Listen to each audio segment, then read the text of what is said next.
me chamo Nádia Vanessa e está começando mais um Tá Valendo. E no programa de hoje, a gente vai dar continuidade às entrevistas com os alunos da área da saúde, os alunos egressos, no Tá na Rede.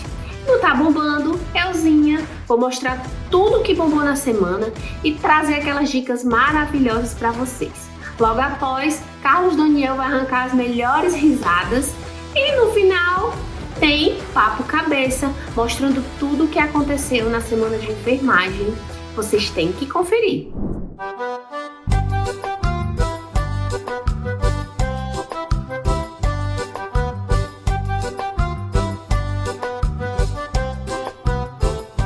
Oi pessoal, meu nome é Caio. Estamos iniciando mais um bloco na rede e retomando o programa anterior, a gente vai continuar aqui a conversa com o Jadson, que é aluno do curso de fisioterapia da Unijaguaribe, o Victor, que é aluno egresso da enfermagem, e a Olivia, que é aluna egressa da nutrição. E agora, para dar continuidade, eu gostaria de saber de vocês, no caso, o Victor e a Olivia, que já concluíram a graduação, como está sendo a vida profissional? Vocês já estão trabalhando, né? A Olivia, ela já comentou que montou a sua clínica, não foi? E o Victor, a gente quer saber como é que está sendo, assim, você já está trabalhando, eu quero que você conte um pouco para a gente como é que está sendo a sua vida profissional no momento. Então, Caio, a gente à medida que a gente vai cursando a graduação, a gente acaba criando algumas expectativas, né? Eu acho que isso é comum a todo mundo. E sonhos, a gente sonha. E aí, durante muito tempo, eu fiquei focado na famosinha do momento, que é a residência, né? Mas aí, para quem está ali finalizando a graduação, que precisa conciliar a aula teórica, que ainda acontece em sala de aula, com provas, com estágio, com vida pessoal, é sempre um grande desafio. E nesse contexto, acabei que não tendo ali como me preparar com tanta afinidade para a residência, que é um processo seletivo altamente concorrido, sobretudo para a minha área profissional. E aí eu fiz o processo seletivo, né, mas não obtive êxito nesse momento. Cheguei muito perto, mas devido à concorrência, fiquei mais uma vez de fora, né? Esse é um grande foco, é um objetivo muito grande que eu tenho. Eu sonho em ser residente, até pelo contexto da residência, do que ela proporciona, possibilita ao profissional, no que diz respeito ao engrandecimento, né? E aí, no momento, eu não atuo, não trabalho ainda. Estou mais uma vez aí de cara com os livros, com os cursinhos preparatórios, esperando uma oportunidade. Mas como a gente já sabe aqui que você falou no programa anterior que você é bastante persistente, né? Sim. Vai dar certo, vai chegar a sua hora e você vai conseguir o êxito e a aprovação, né, na residência. Se Deus quiser. Agora eu gostaria de saber da Olivia, né? Como é que está sendo sua vida profissional? Você falou da clínica. Como é que tá? Tá dando certo? Tá buscando ainda se aprimorar mais? Você falou que tá fazendo pós-graduação, né? Você pode contar um pouco pra gente? Bem, assim como o Victor, né? Eu no início também pensava muito nessa área da residência. E ainda penso. Mas me identifiquei muito com a área clínica, enfim. E tô nesse caminho aí, né? Na pós-graduação, colocando os estudos ali em prática, né, com cada paciente, mas se Deus quiser eu finalizo as 3 pós-graduações agora em agosto, e eu queria iniciar outra, né, de fitoterapia, que é algo que é muito utilizado na minha área e que realmente necessita de uma especialização para assim conseguir atender de forma mais fiel, né, aquilo que os pacientes necessitam, e é isso. Aqui os 3 são bem determinados, então acredito que todos vão conseguir êxito naquilo que almejam, né? E você, Jadson, quais são as suas expectativas para pós-conclusão do curso? Você já está no finalzinho, né? No 8º período. Chegando no final, a gente já se encontra mais pensativo do que vai acontecer, o que é que a gente vai encontrar assim que receber o nosso conselho regulamentar, né? No meu caso, o CREFITO. Assim que eu pegar na carteira, o que é que eu vou fazer? Essa é a dúvida de não só minha, mas de vários colegas meus, imagino que foram as dúvidas de vocês. E realmente é uma questão muito válida, por conta que a fisioterapia não são a fisioterapia, mas os outros cursos são bem amplos e tem várias possibilidades. A gente pensa em quais possibilidades dariam certo para a gente tá continuando na fisioterapia, na nutrição e na enfermagem. Eu acredito que espero eu também penso muito na residência e penso muito ter o meu espaço, o meu estúdio, eu penso em fazer um estúdio de pilates. Não tenho a área, não tenho uma área ainda bem definida, mas eu creio que ainda tenho tempo. Estou faltando pouco mais de um ano de formação e ainda tenho tempo de pensar no que eu vou querer. E é válido isso, não é uma pressão que eu precise me colocar agora.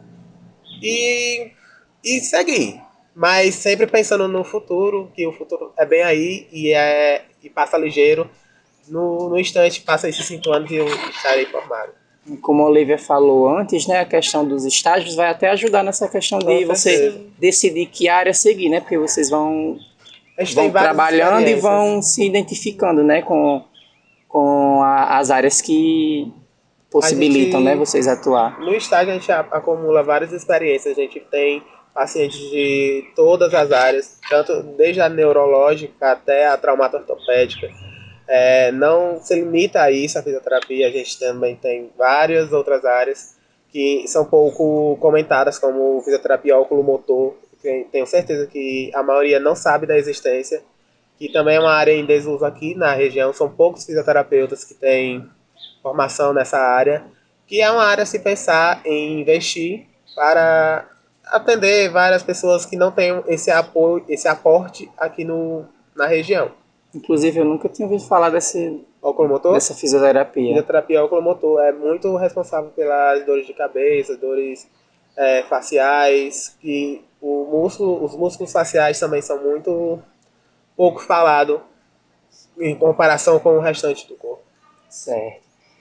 Pessoal, a gente falou já das expectativas, né? Falou um pouco da área acadêmica, profissional. Eu queria saber de vocês qual assim, a maior dificuldade que vocês tiveram durante o curso ou que tem durante a vida profissional. Assim, o que é que vocês acham que é o maior obstáculo ou o maior desafio de vocês hoje? Então, vou iniciar, né?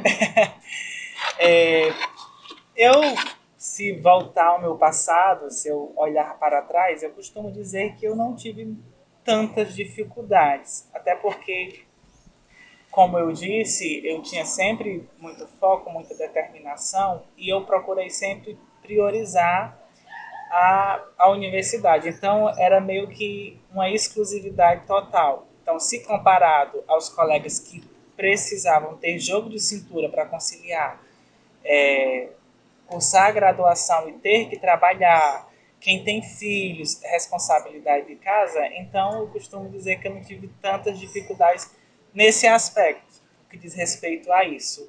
As dificuldades foram mais relacionadas mesmo às dificuldades acadêmicas. Às vezes eu estava, há pouco ali antes de iniciar, estava conversando com Olivia e dizendo que eu outro dia ficava fazendo uma retrospectiva e lembrando até da própria Lívia, né? Quando chegava aquele período de provas e aí você acha aquilo muito puxado, às vezes a questão de estudar, às vezes você não se preparou tanto para aquilo, então você fica com aquela angústia, né? Então, são mais dificuldades relacionadas a isso. Às vezes você se sente um pouco sobrecarregado, mesmo que relacionado ali à universidade. Por fim, se eu tivesse que dizer que eu tive alguma dificuldade foi mais para finalizar a graduação, com o advento aí do projeto de conclusão de curso, né? Que aí fica tudo muito mais puxado e são experiências que assim, lhe pegam mesmo ali de surpresa, principalmente quando você não se prepara muito, quando você não se engaja muito ali com a pesquisa, né? E tudo isso. E também relacionadas ao campo de estágio, mais questões pessoais, porque a gente dentro da graduação, a gente acaba criando algumas expectativas, às vezes você chega no mercado de trabalho, no campo de atuação, e você muitas vezes sente um gelo. Então, para mim, aquele momento ali foi difícil, até que eu consegui tomar domínio da situação e aprender a lidar com tudo aquilo. Pegando um gancho da fala do Victor, um desafio realmente. Tem várias pessoas que não têm a oportunidade de se focar inteiramente ao estudo por conta do trabalho. No meu caso, o meu lugar de fala seria morador não residente na mesma cidade onde a faculdade está. No meu caso é Jaguaruana. Tenho que me deslocar até Jaguaruana, até Aracati. Tenho que me deslocar até Aracati. Saio 5 horas da manhã, venho para cá, chego aqui 7 para ficar até 10 e chegar em casa somente à noite, às 11h30 da noite. Então, realmente é bem puxado. Isso seria, para mim, hoje, o Jadson de hoje, seria a minha maior dificuldade. Conciliar os horários e a vida social, porque a gente não se limita somente à faculdade. A gente tem amigos, a gente tem familiares, a gente também tem que ter esse tempo para a gente. É muito importante a gente olhar para a gente e sentir e saber que somos um indivíduo que precisa descansar, entendeu? Então, eu acho muito importante isso também, saber diferenciar e determinar até onde vai o nosso limite, realmente é o nosso limite. Lembrar que existem outras prioridades e necessidades que têm que ser atendidas, né, isso, também. Com certeza. Exatamente, vai muito isso com a parte da saúde mental, né? Mexe muito com a gente, porque você tá tão mergulhado ali nesse mundo que é a universidade, de ter que... Porque a gente que é profissional, a gente se forma para resolver problema, né? A gente resolve problema de saúde, resolve problema da questão psicológica, trata, enfim, questão na área da enfermagem, tantas enfermidades, né? Então a gente realmente se sente meio que pressionado, como se fosse uma responsabilidade grande, né? E aí junta questão de estudo e prova e estágio, enfim, é um compilado de coisas que faz com que a gente fique meio tenso, né? Eu lembro que eu peguei um estágio na pandemia, que era no hospital. E pra mim aquilo ali foi bem tenso, sabe? Porque eu ficava, caraca, eu tô aqui, tem gente doente aqui com Covid, eu com medo, mas você está ali, você saber que o seu papel naquele local, ele é necessário. Era necessário que eu estivesse ali, né? Para que ajudasse também na alimentação daquelas pessoas, né? Então, tem também essa questão da dificuldade de transporte, né? Porque como eu sou do Palhano, então eu tinha que vir o tempo todo para cá, né? Para a universidade. E não tem transporte para cá, então eu tinha que vir de moto para cá. Então eu lembro que eu saía do Palhano, era por volta de 5 horas da manhã. Aí eu entrava no hospital de 7 horas, 7h30, mais ou menos. Saía 3h30 da tarde. Quando eu saía de 3h30, eu voltava pro Palhano na minha moto. Chegava em casa, comia alguma coisa bem rápido, entrava no trabalho de 4h30, mais ou menos. E aí saía do trabalho de 6h45 para ter aula online, que começava às 6h45.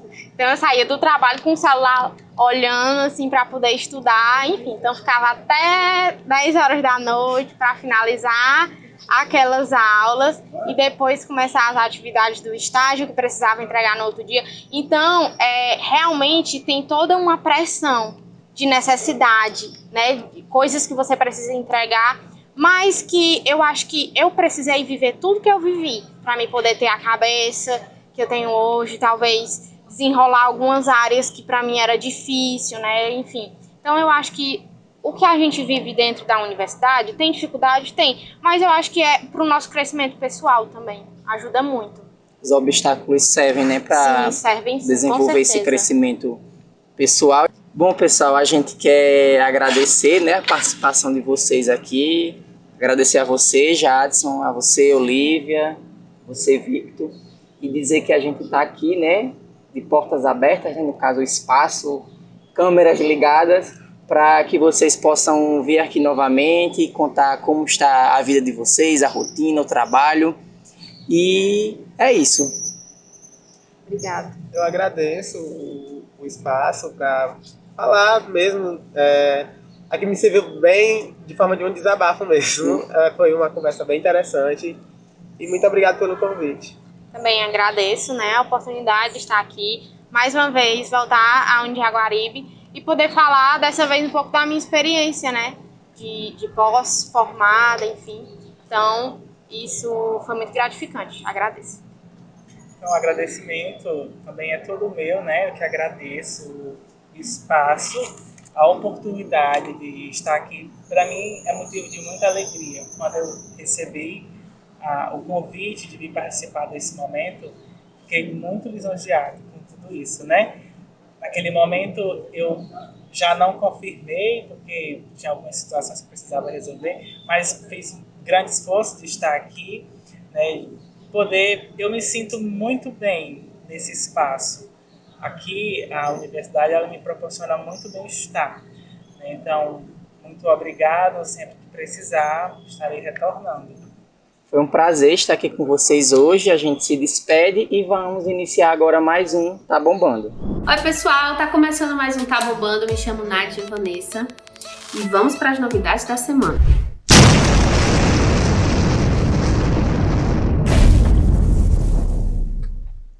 Morre aos 75 anos Rita Lee, a rainha do rock. E eu vim de preto hoje para homenageá-la, né? De certa forma, todos perderam. Não só os roqueiros de plantão, não, mas a cultura, a música brasileira, no geral, perdeu uma grande figura, icônica, muito singular. Tinha uma personalidade muito forte, um estilo muito marcante. Ela foi diagnosticada com câncer de pulmão em 2021 e vinha enfrentando uma luta contra o câncer e, infelizmente, ela perdeu, né?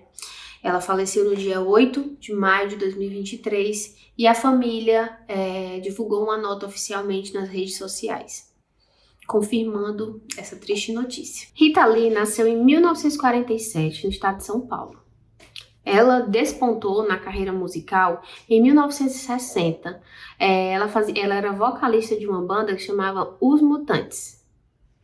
Quando foi em 1979, ela decidiu, teve um rompimento no período, ela saiu dessa banda Os Mutantes e foi para uma outra, fez uma parceria com uma outra banda chamada Tutti Frutti, e teve vários acontecimentos, mas em 1979 ela decidiu lançar a carreira solo, né? E ela teve sempre muitos problemas com abuso excessivo de álcool e de drogas. Isso era uma batalha que ela sofreu por muito tempo. Em 1996, ela sofreu um acidente no sítio dela. Ela ficou totalmente dopada e ela caiu da varanda do sítio, quebrou o maxilar, teve uma fratura no maxilar. E em 2006, quando ela fez uma entrevista para o Fantástico, ela relatou que ela tinha lutado muito para conseguir deixar esse uso de drogas e álcool e ela só veio conseguir naquele ano, né? Depois de muitos anos tentando se livrar. Eu acredito que por conta de muitos conflitos, tanto com a família, como aquilo já interferia na vida dela, né? Uma coisa que eu achei muito icônica foi que ela não gostava do título de rainha do rock. Ela dizia que era super brega. E ela preferia ser padroeira da liberdade. Então, eu achei isso muito, muito legal. Porque realmente o título de rainha do rock é algo muito, né? realmente brega. Ela gostava de liberdade, ela tinha uma personalidade forte, ela tinha um jeito próprio de se vestir, de se portar. E eu achava isso muito, admirava muito isso nela. E em 2012, ela decidiu então se aposentar dos palcos, por conta da sua fragilidade, a idade, né? E realmente é uma rotina muito difícil você estar se deslocando para fazer shows e tal. Então ela se aposentou em 2012 dos palcos, mas ela mesmo relatou na época que jamais ia se aposentar das músicas, né? Então ela continuou fazendo música, mas não apresentando shows, né? E em 2021 foi quando ela foi diagnosticada, então, com câncer, e até então ela seguia fazendo o tratamento. E eu vou falar de uma coisa que vai chocar vocês realmente, porque me chocou, que é o esquema de fraudes desses sites de aposta. Não sei se vocês já ouviram falar, existem sites de aposta onde você aposta resultado de jogo, se vai ter cartão, se vai ter pênalti, e aí você faz uma aposta de um valor e eles pagam um valor. Se você conseguir, se aquilo realmente acontecer, você recebe o seu valor multiplicado pelaquela cota que eles pagam, certo?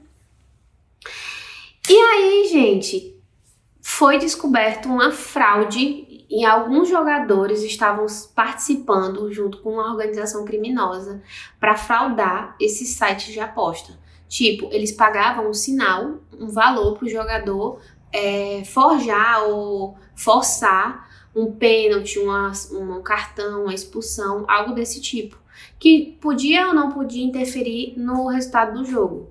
Mas as pessoas apostavam porque já sabiam que aquilo ia acontecer.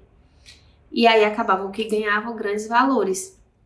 E aí o Ministério Público de Goiás começou a investigar a partir de uma denúncia, vazou alguns prints de jogadores sendo até ameaçados por não ter cumprido, recebeu e não fez o que era combinado. Acabou que a pessoa, o apostador criminoso, perdeu o valor que tinha apostado, e não foi só ele, foi várias pessoas, porque eles faziam essas apostas coletivas também. E eles ameaçaram até de morte esse jogador. Esses prints circularam nas redes, principalmente nos vídeos do TikTok, né? E o Ministério Público, no dia 18 de abril, ele foi cumprir alguns mandatos de prisão e também de busca e apreensão para fazer uma investigação mais aprofundada, porque não se sabe a dimensão dessas fraudes, né? Foi detectado em 5 jogos da Série A, mas era muito forte na Série B, né? Porque existem várias classificações, né? Os top 1 do Brasil estão na Série A, e segunda divisão, terceira divisão, e assim vai. E times em todas as regiões do Brasil, com jogadores que até alguns já foram demitidos pelos times, né? Quando tomou conhecimento, porque isso realmente chocou o Brasil, né? E aí, gente, eu vim falar pra vocês de um caso que me espantou realmente bastante.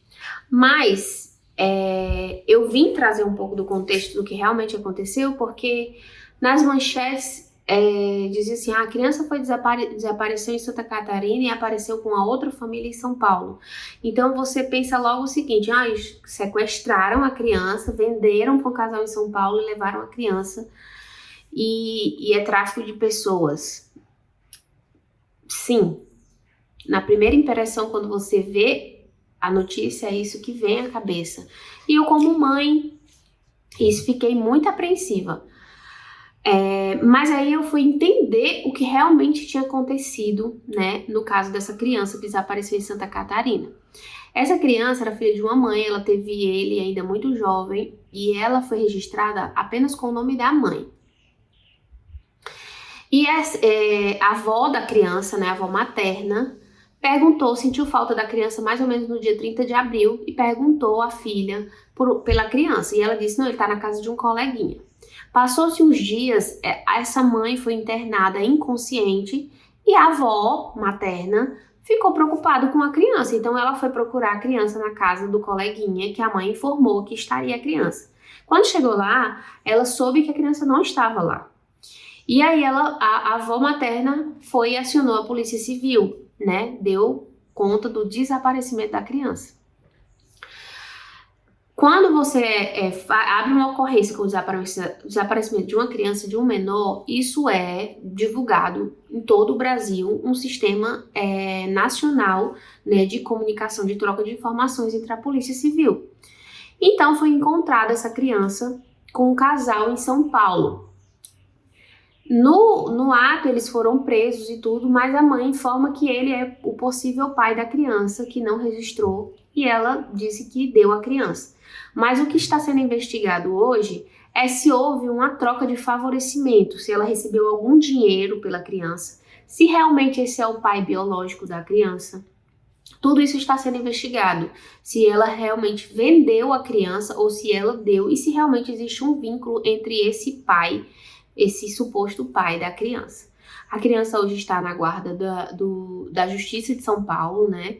É um menor que precisa ter um certo cuidado, porque não se sabe como está o emocional dessa criança, e acredito que em breve teremos mais informações a respeito desse caso, para saber realmente o que aconteceu, o que foi que aconteceu, né? O casal ainda estava preso, até agora estava preso, né, até o momento, para que se fosse averiguado a veracidade dos fatos que foram apresentados. E chegou o meu momento preferido. Vamos falar de filmes e séries. Hoje eu vim com 2 séries, porque eu tô muito boazinha. São 2 séries muito legais que eu acho que tem uma correlação. Acho temas muito atuais e muito importantes. Uma série, aliás, as 2 estão disponíveis na Netflix, mas eu vou começar com Coração Marcado. Se você não assistiu, comece a assistir, porque já tem 2 temporadas disponíveis, tá? Essa série, gente, é muito intrigante e fala de um assunto que não é muito falado, mas que acontece. Por mais que a gente ache que é ficção, aquilo realmente acontece, que é o tráfico de órgãos. Acontece, gente, de verdade. Coração Marcado é uma série, gente, tem uma trama incrível, que fala de um casal que sofre um acidente, a mulher desaparece, né? E ele fica numa busca incessante para encontrar sua esposa, e ele encontra o corpo dela dias depois sem alguns órgãos, o órgão principal, o coração. Então começa toda uma trama para investigar o que foi que aconteceu. E por trás de tudo isso tem um grande esquema de venda de órgãos. Então eu acho que vocês vão adorar, tá? Coração Marcado, tem na Netflix. Vou deixar aqui pra vocês até a fotozinha do banner. A segunda série, que também é um assunto muito atual, é sobre uma advogada que tem autismo. E aí ela consegue o seu primeiro emprego, que é Advogada Extraordinária. Tá lá no Netflix. Ela tá naquela parte de séries sul-coreanas, né? Sul-coreanas, né? Que tem arrebatado o coração do pessoal, do povo brasileiro. Realmente elas têm umas histórias são bem intrigantes. E essa realmente roubou meu coração, né? Porque você realmente se encanta com aquele jeito dela e mostra realmente a dificuldade que o autista tem de estar num mundo onde a sua forma de sensibilidade, sua sensibilidade motora e mental é diferente de uma outra pessoa, mas que não impede de ele exercer qualquer profissão e de ter uma vida normal. Apenas a questão do preconceito, você vai ver muito isso no começo, né? Até que ela consiga mostrar a sua capacidade. Então, é a minha segunda dica, que eu vou deixar o bannerzinho aqui para vocês também, que é Uma Advogada Extraordinária. Também tá na Netflix. Aproveitem, vão ter muita série para maratonar. Acabou o Tá Bombando de hoje, mas próxima semana estarei aqui novamente. E fiquem agora com o Carlos Daniel para arrancar aquela gargalhada marota de vocês. Logo após tem Papo Cabeça com a Semana da Enfermagem. E no final, uma homenagem que eu fiz para minha mãe e para todas as mães do Brasil. Quero parabenizar, porque sem elas não estaríamos aqui, não seríamos nada, né? E é isso, gente. Beijo, até a próxima semana. E aí, pessoal, olha só, vem comigo que hoje a gente vai até o campus para entrevistar alguns alunos do 10º semestre e ver como é que tá sendo esse processo de final de curso, aquela loucura com o TCC e muito mais. Bora comigo! Aqui pelos corredores, os alunos eles nem param, gente, não tem tempo. Aquela correria, fazendo introdução à metodologia e, é claro, articulando com as outras coisas também, porque tem, além disso, as disciplinas, né, tem estágio e aí é aquela loucura, mas é claro. Com a nossa psicóloga a gente hoje vai entender mais um pouquinho de como é esse processo.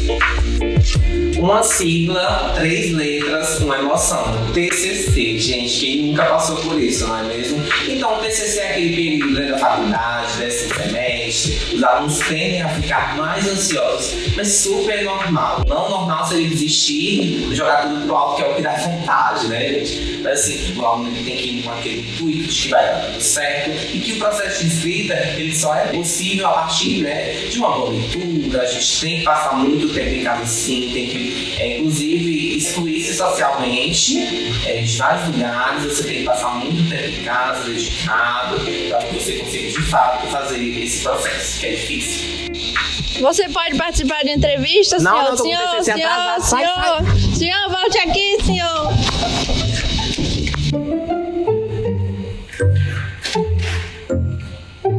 Então, tirando esse tempinho aqui pro café, como é que tá sendo esse processo? 10º semestre, TCC e muitas expectativas acerca, né, da profissão, como é que tá sendo? Apocalíptico. Tudo apocalíptico. Nem Ferreira, amigos e amigas, Estevão Ferreira. A gente tem que entender que quando a gente tá fazendo TCC, a vida da gente acabou, gente. Acabou. Oi, Tanara, conta pra gente como é que tá sendo o final de curso, 10º semestre, tem aí o TCC e você ainda tem que dar conta, né, da maternidade, que não é um processo fácil. Como é que tá sendo? Conta pra gente. Tá sendo muito difícil, né? Muito desafiador conciliar a maternidade com a faculdade e principalmente agora nesse último semestre, né? Elaboração do TCC fica mais complicado, questão com o tempo, com uma criança, né? Tempo de qualidade, então realmente está sendo bem difícil. A aprovação desse TCC vai ser o presente do Dia das Mães, né, amigo? Tem que ser.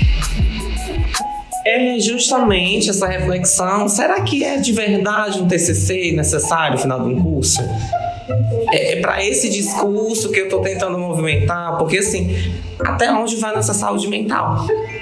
Entendeu? Chega até me emocionar. Bom, primeiro que não era nem pra mim estar aqui, porque o tempo que eu tô aqui, eu tô já perdendo tempo de fazer o TCC, que eu já tô bastante atrasado. Passei 2 semanas pra decidir o título e assim, correndo atrás da orientadora. A orientadora já, ela não quer nem mais saber de mim, eu tô correndo atrás dela nos corredores, ela tá fugindo de mim, ela se esconde. Mas assim, eu espero que vale a pena, porque tô já 3 meses sem sair de casa, não tenho mais contato com a civilização. E é isso, acho que o TCC é um pouco sobre isso, né? Sobre você ficar recluso da vida. Mas tô bem, então fora isso eu tô bem. Isso, e a sociedade não entende, o trabalho não entende, a sua mãe não compreende que você precisa focar naquilo, que você tá enlouquecendo, que você tá psicótico, você sozinho surta, entendeu?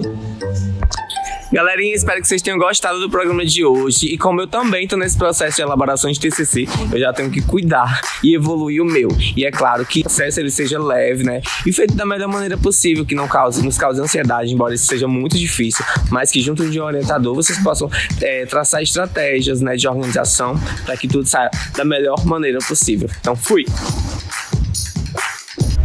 Apesar de minha mãe ter tido pouco tempo para dedicar a gente na infância, eu reconheço suas lutas incansáveis para garantir o sustento da nossa família e oferecer um futuro melhor para nós. Era uma luta diária, mas ela fez o possível para estar presente em todos os momentos importantes. Sei que ela deu o seu melhor. Minha mãe, ao trabalhar no campo, enfrentou desafios ainda maiores. Ela acordava muito cedo para tirar leite de vaca, depois ia cuidar das aguações de arroz, feijão, milho, além de enfrentar um sol escaldante e sofrer na expectativa de uma boa quadra de chuvas, sempre cuidando das plantações e dos animais, garantindo a sobrevivência da família. Teve que enfrentar o preconceito de ser a senhora do seu lar.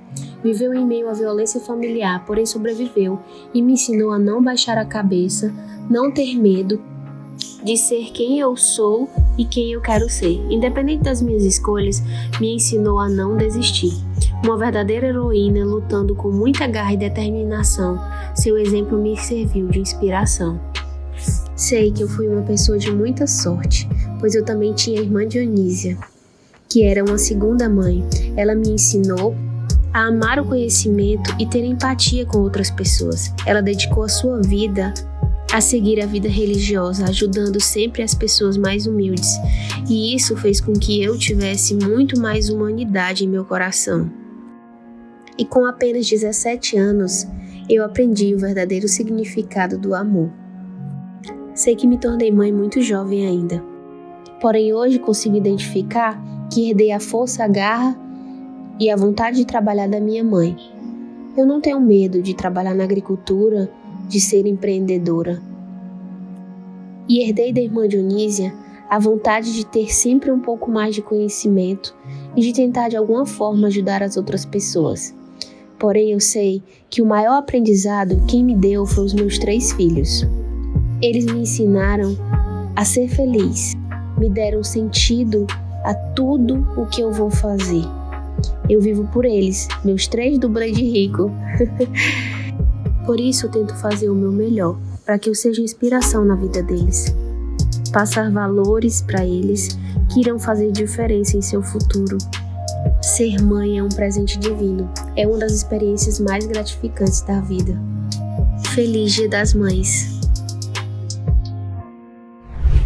Oi galera, sou Kiko Oliveira, sou pai, sou mãe, pai, talvez seja essa palavra certa. Dia das Mães está chegando, é um dia em que se comemora, claro, em todas as famílias, ou quase todas, né? É um dia em que a minha família comemora como um dia de reconhecimento, né? Por exemplo, no caso, a gente é uma família, sou uma família LGBTQIA+, né? Uma família que inclui eu e meu marido e 3 filhos. Então, é um dia em que os meus filhos podem se sentirem e se sentem à vontade em comemorar da forma que eles quiserem ou tratar desse assunto já com maturidade que eles já têm em relação a ter uma família que vai em contrapartida das outras famílias dos coleguinhas. Né? Mas eles se sentem à vontade e são libertos a sentir o que quiserem sentir e a homenagear nesse dia quem eles quiserem homenagear e se quiserem homenagear.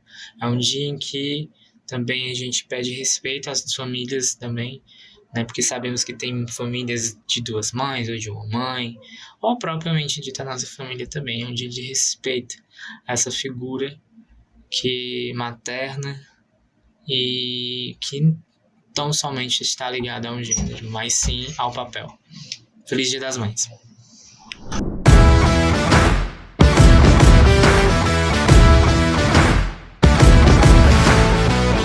Oi pessoal, a gente está começando mais um Papo Cabeça. Eu me chamo Nádia Vanessa e eu vou mostrar tudo o que está acontecendo na Semana da Enfermagem aqui na Unijaguaribe.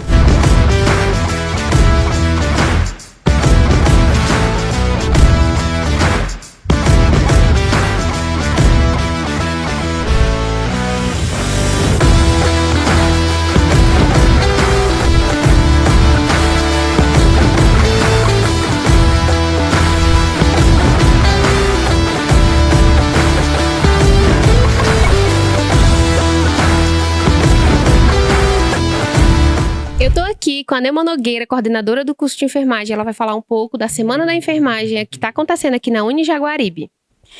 Então, nós estamos aqui comemorando antecipadamente o Dia do Enfermeiro, né? Que é dia 12 de maio, na próxima sexta-feira.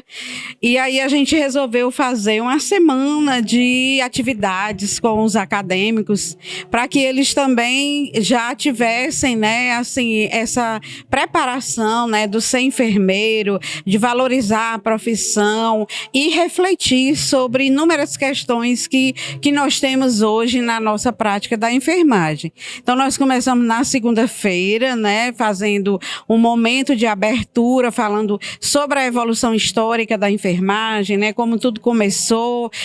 Na terça-feira, nós fizemos um momento também de reflexão a partir da atuação da Florence Nightingale, né, que é a nossa precursora da enfermagem. Então, a gente conversou muito sobre a questão da valorização profissional, do nosso piso salarial, que é algo que não quer calar, né?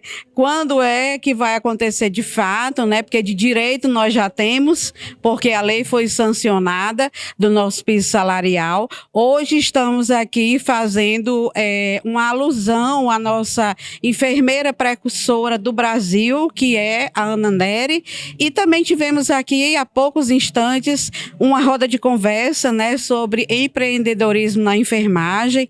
Trouxemos uma egressa para conversar com os nossos acadêmicos, a doutora Anderline, que hoje trabalha, né, ela tem um consultório dela de feridas, ela faz atendimentos num consultório que ela tem aqui numa clínica em Aracati, e ela veio relatar para os estudantes e até para nós também, enfermeiros, como que o trabalho dela acontece, né? E assim, foi muito bem visto, nós tivemos inúmeras participações dos estudantes, né? Aquela curiosidade de como montar o consultório, né, deles, como ser um enfermeiro empreendedor, né? Amanhã nós teremos aqui a imunização, né, da influenza, e também teremos um bate-papo sobre o processo de enfermagem. Então, a consulta, a prescrição de enfermagem, a partir da Wanda Horta, que foi quem escreveu, né, uma brasileira que também foi a primeira brasileira que escreveu sobre a questão do processo de enfermagem, como o enfermeiro deveria consultar, prescrever, avaliar, evoluir, né, e dar alta ao seu paciente. E na segunda-feira, dia 15, né, encerrando as nossas atividades, nós teremos aqui a conselheira fiscal do Corém, a doutora Rubênia, que vai falar sobre o nosso tão sonhado e falado piso salarial. Então, ela é enfermeira e advogada e vem representando o nosso Conselho de Enfermagem para tirar algumas dúvidas em relação à efetivação propriamente dita do nosso piso salarial. Então, nós decidimos fazer, né, essa semana de integração com os nossos estudantes e os nossos professores também, que estão participando assiduamente, né, das nossas atividades. Lembrando que dia 12, sexta-feira próxima, né, depois de amanhã, é o dia do enfermeiro e da enfermeira. E você também, como enfermeira, né, quero te parabenizar por esse dia e dizer para todos os colegas, né, enfermeiros e enfermeiras, que assim, a nossa profissão ela está num patamar muito satisfatório, eu posso dizer. Estamos avançando extremamente a passos largos com relação ao crescimento da enfermagem e também a valorização do nosso trabalho. Parabéns aos enfermeiros e enfermeiras, né, pelo dia 12 de maio, que é o Dia Internacional do Enfermeiro e da Enfermeira. Então, o mundo inteiro, sexta-feira, vai estar falando sobre a nossa profissão. Obrigada. Obrigado, Neuma, e até a próxima. A gente está aqui com a Tiziana Pimentel, ela é aluna do 6º período de enfermagem, e eu quero saber como é que está contribuindo esse evento para agregar no teu conhecimento, na tua vivência aqui na instituição. O que você tem para falar para a gente? Bom, é uma honra muito grande, né, participar, estar à frente também desse evento com a nossa turma. Eu sou do 6º período de enfermagem, então, assim, falar sobre a Ana Neri foi um presente para nós, porque ela foi a nossa matriarca, né, brasileira, nossa primeira enfermeira a trazer tantas coisas boas e nos ensinar tantas coisas maravilhosas. E assim, quando você faz um evento desse, você aprofunda mais na história dela e você se apaixona cada vez mais. Então, assim, falar de Ana Nery é levar isso para a vida e pensar no que tipo de enfermeira eu quero ser, que tipo de profissional que eu vou ser. Se eu vou ser só aquela que vai chegar no meu serviço e ficar tudo como tá, ou se eu vou fazer a diferença assim também como ela fez, né? Naquela época que ela não tinha nada, então assim, ela transformou, né, aquele ambiente doloroso de guerra em um ambiente, pelo menos tentou fazer o máximo que ficasse tranquilo para aquelas pessoas terem aquele cuidado. Então assim, determinação, garra, persistir e olhar o paciente como um todo, né? Não só como o paciente ferido, né? Precisando de cuidados, mas também o paciente, o ambiente onde ele está e ter esse espelho, né? De realmente uma boa profissional e seguir os mesmos passos, né? Fazer a diferença e levar a enfermagem aí como ela deve ser vista, né? Parabéns, muito obrigada pela sua atenção, viu? Um ótimo evento. Obrigada. E é com esse clima de forró que a gente encerra mais um Tá Valendo. Sigam a gente nas redes sociais e fiquem agora com a Casa de Vovó Dedé.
Sobre a gente, me deu vontade de escrever uma letra convincente pra te envolver. Gosto de te admirar em câmera lenta. Ela é linda de filmar, séria e atenta. Dá anseio de ser um ator ou algo mais concreto como um cantor, te pedindo o acesso de calor entre seu corpo e seu amor. Pergunto quem é ela, se existe em novela, preciso falar dela. Pergunto quem é ela, se existe em novela, preciso falar dela. Pergunto quem é ela, se existe em novela, quero ser o autor.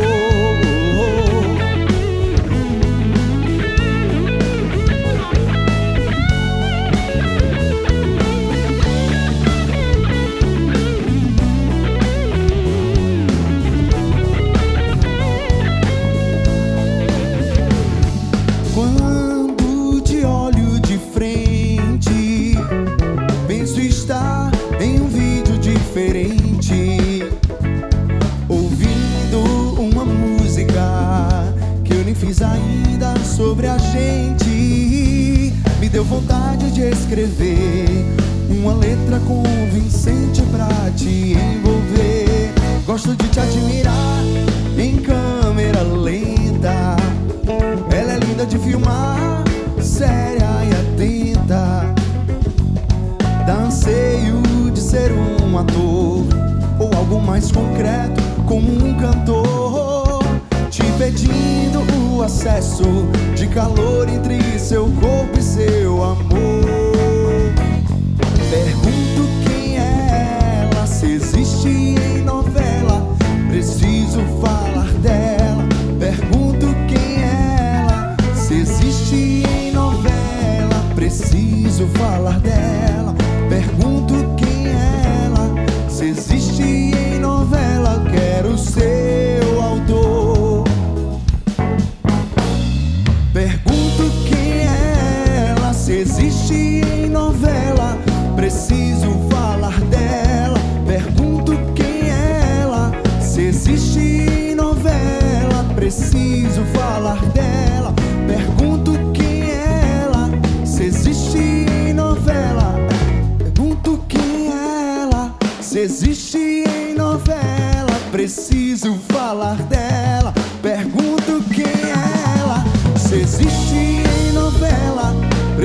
preciso falar.